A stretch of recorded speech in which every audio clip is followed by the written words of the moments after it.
In the last video, we had seen that what is clustering and what are the different types of clustering methods.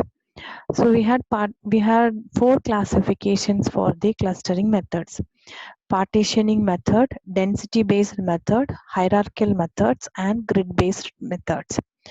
So in this video, we are going to see about more about partitioning methods. So what do you mean by partitioning method in clustering? In a partitioning method, we are going to divide the data object. Suppose we are having n data objects. We are going to divide the data objects into k groups. And the k value must be less than or equal to n.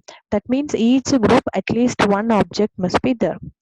Now, how when we are dividing that into groups or clusters, within the same group, maximum similarity will be there, and within the other compared to other groups, it will be dissimilar.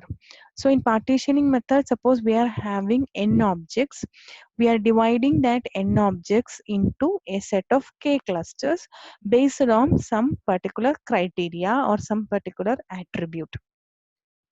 So partitioning a database D of n objects into a set of k clusters such that the sum of square distances is minimized. So where Ci is the centroid or medoid of cluster. So I can represent E is equal to sigma I is equal to 1 to k. Sigma P is an element of cluster I, P minus Ci whole square. Given k, find a partition of k clusters that optimize the chosen partitioning criteria. Now, there are mainly two algorithms that is following the partitioning method: k-means and k-medoids algorithms. K-means is each cluster is represented by the center of the cluster, or I can call it as mean of the cluster. K-medoid, or it is also known as PAM, partition around medoids. Each cluster is represented by one of the objects in the cluster. So as I told, the partitioning algorithm, it is going to partition the whole data objects into different clusters. For example, n data object, that is going to divide into k clusters based on some similarity measure or based on some criteria. So there are mainly two methods in partitioning algorithms: k-means and k-medoids. So we will see what is k-means clustering algorithm.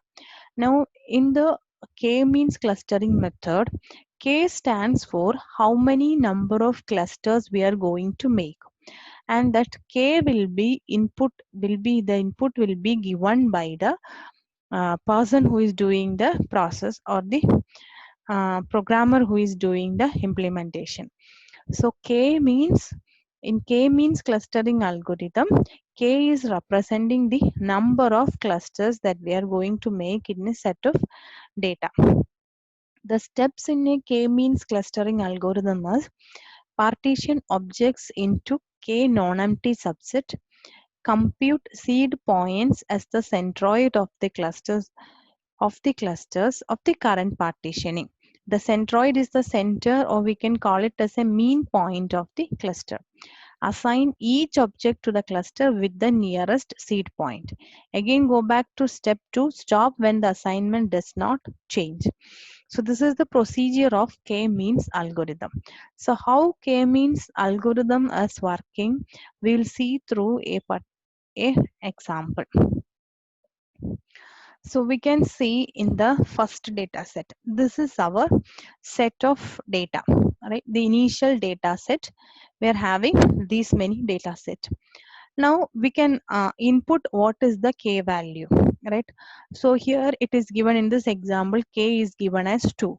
When k is given as 2, it indicates that the whole data set we are going to group into two clusters. So we are going to make two clusters. So arbitrarily partition the object into k groups. So in the first step, what we are doing is just we are arbitrarily partition the whole data set into two. Why it is two? Because k K is given as 2. So we are making 2 clusters. So we can see that these dots are representing one cluster. These pluses are representing the next cluster. Now what we are doing is we are going to update the cluster centroids. We are going to calculate the mean of this particular data points. For example, suppose I am taking these set of data points. I will calculate the mean of all these data points, all these dots. When I am calculating the mean of all these data points, here this is the mean of this 1, 2, 3, 4, 5, 6. For these 6 points, when we are calculating the mean, we'll get this as the mean, or we can call it as a centroid.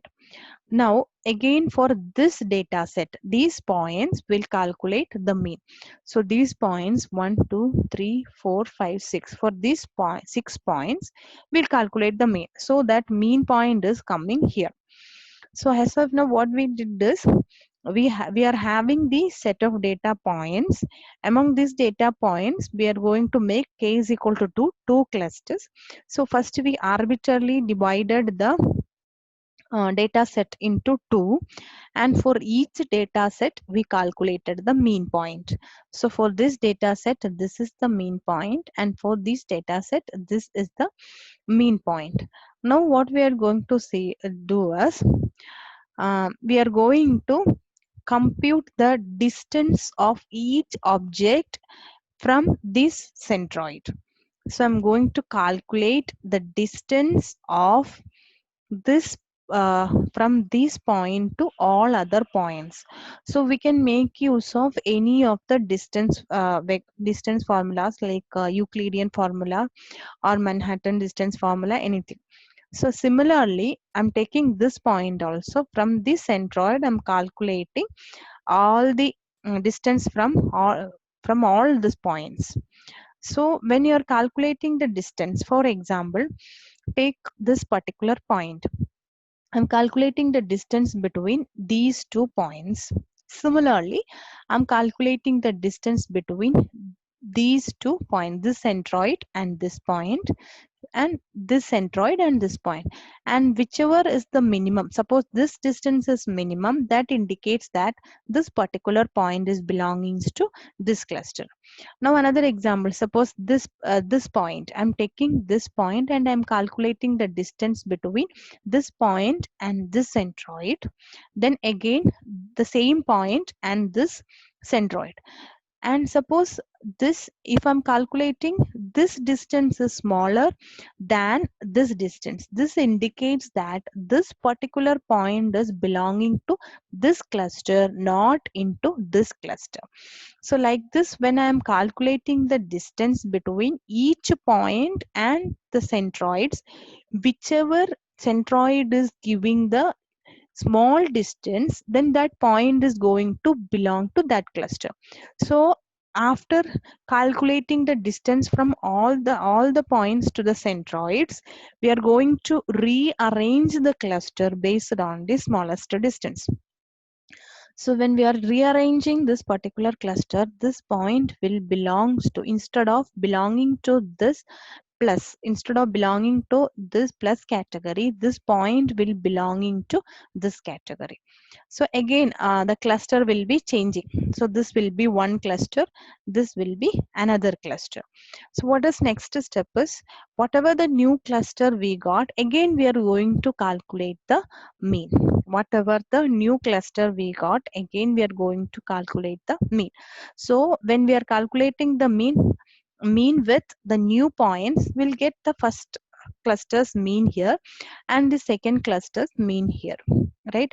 So again, so what is happening, again we are repeating the procedure. We'll calculate the mean, right? So when we are calculating the mean, this is the new mean of, or new centroid of this cluster, this is the new centroid of this cluster. Again we'll repeat, we'll calculate the distance from each point to the centroid, and whichever the distance is again smaller one, that point will belonging to that particular cluster. Again we will rearrange the cluster right? Again, we will rearrange the cluster and we'll repeat the procedure until there is no change. Until there is no change, we are going to rearrange the clusters. So what we are doing is we are having a set of data points and we are taking an arbitrary value as k, that is number of clusters.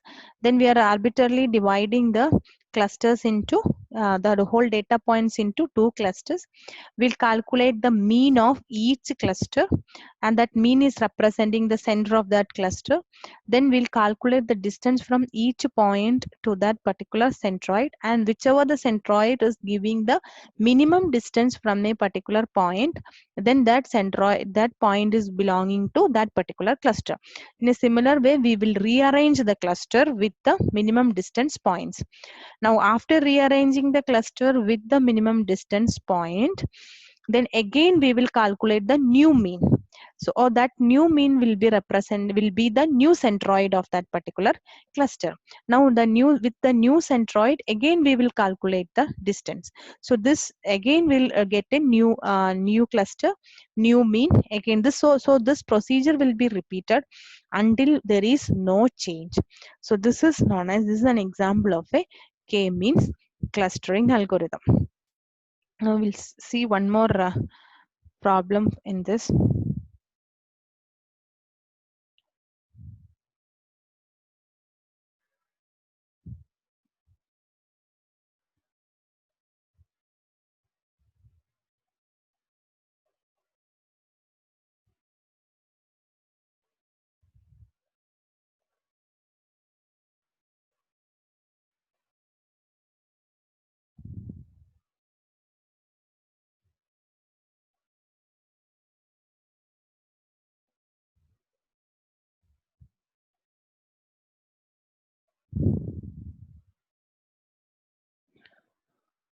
So before going to that problem,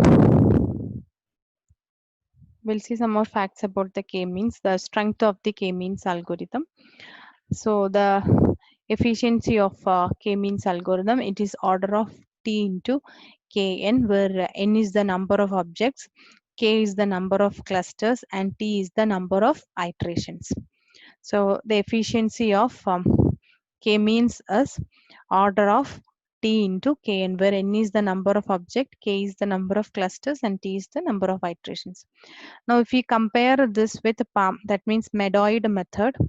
If we are comparing with the other methods, these are the other methods efficiency is given. Now the weakness of the k-means algorithm is it is applicable only to objects in a continuous n-dimensional space. Okay, so using k-modes method for categorical data. So in comparison, k-medoids can be applied to a wide range of data. So we will see what is k-medoids also. So k-medoids can be compared to k-means. K-medoids can be applied to a wide range of data. Now, excuse me, need to specify one more weakness of the k-means and k-medoids algorithms is we need to specify what is that k in advance. The user has to give that what is that k value, how many number of clusters is required in advance. Also, it is sensitive to noisy data and outliers, not suitable to discover clusters with non-convex shapes. So these are the weaknesses of k-means method, and we had seen this is the efficiency of k-means method, and these are the efficiencies of other partitioning methods, right?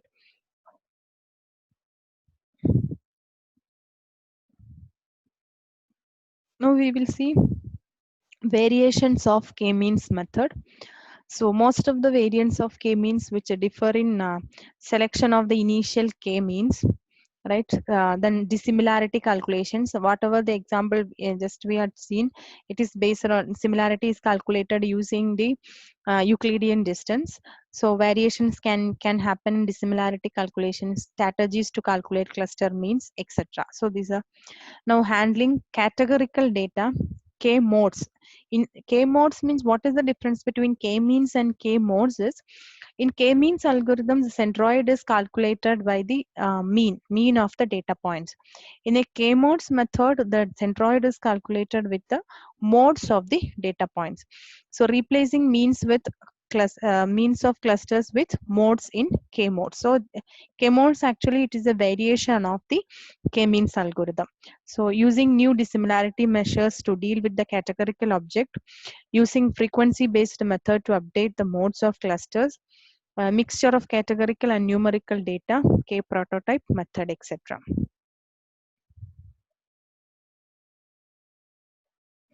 Now we'll see what is the main disadvantage of k-means method, then how we can avoid such a disadvantage. We can avoid such a disadvantage using k-medoid method. So k-means algorithm is sensitive to outliers. What do you mean by an outliers? Outliers can be a noise, or it can be an error, or it can be an exceptional data that is not a part of any of the clusters. So what is happening in the case of k-means algorithm is k-means algorithm is not going to identify an outlier. It is considering outlier as also as a data point, and it is including outlier in its calculations. So since an object with an extremely large value may substantially distort the distribution of the data, so to avoid this kind of um, uh, problem with outliers, that means we are not k-means is not identifying that it has an error or it is a deviation from the cluster. It is trying to include that in the cluster, and it is making that also a calculation value. So we, if to avoid that, we can make use of k-medoids. So instead of taking the mean value of the object, a cluster as a reference point, medoids can be used, which is most centrally located object as a cluster. So we'll see how k-medoids method is working.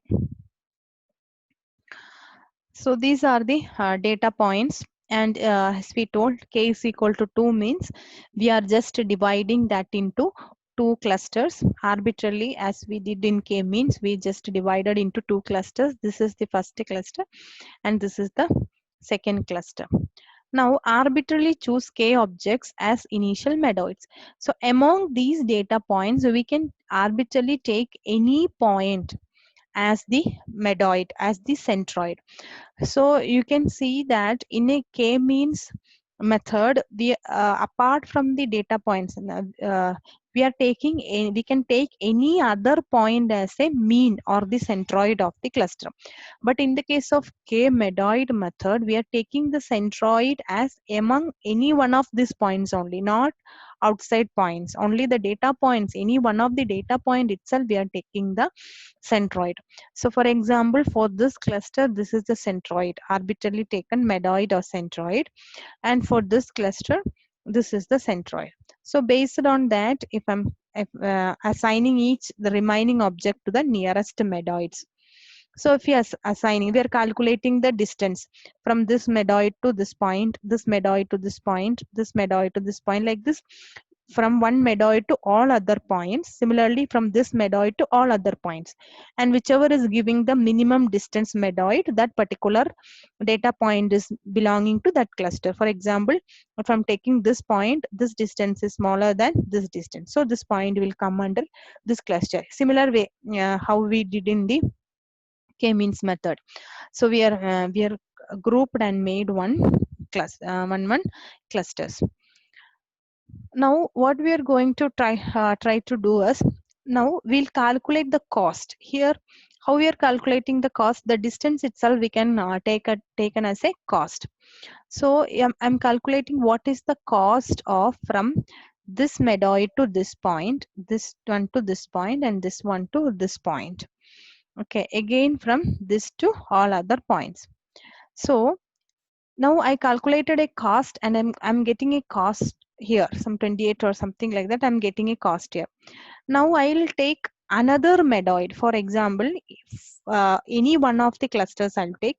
So I've taken this cluster, and instead of this particular centroid, if I'm taking this as the centroid or medoid, which is the cost?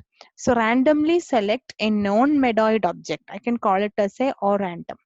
Randomly select a non-medoid object, and then we will calculate the cost. Then we'll compare which cost is minimum.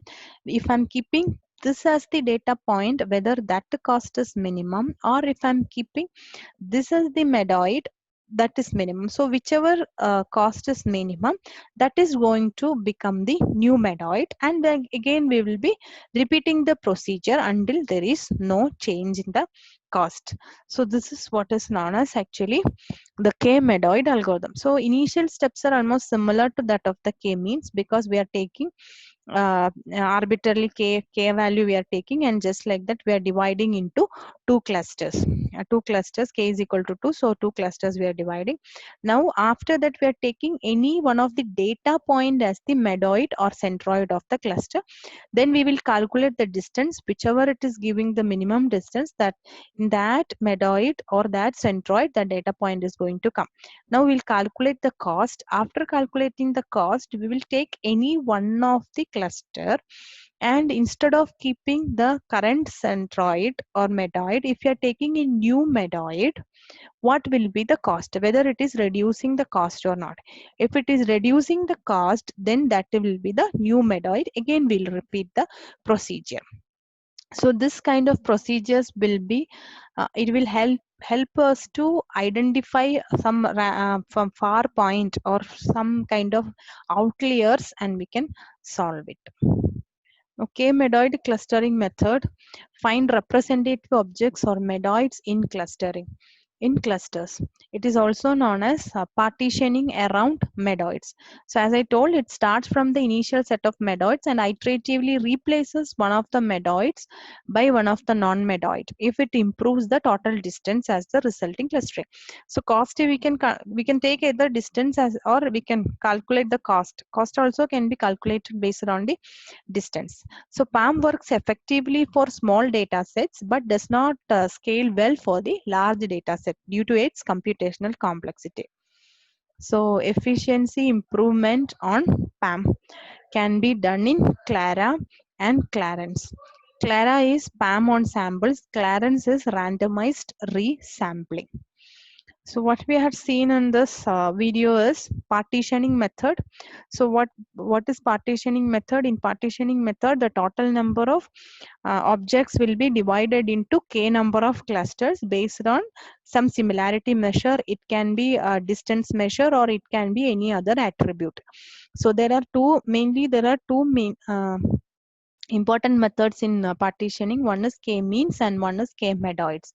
In k-means, always we are taking arbitrary some k number of clusters, and we are calculating the mean. Then based on mean, we are rearranging the clusters, calculating the distance, and we are rearranging the clusters. Then again calculating the new mean, then again rearranging the clusters. This procedure will be repeating until we'll get a constant clusters. Now the main disadvantage of k-means is it is not able to identify an outlier. So that can be rectified by using k-medoid clustering method.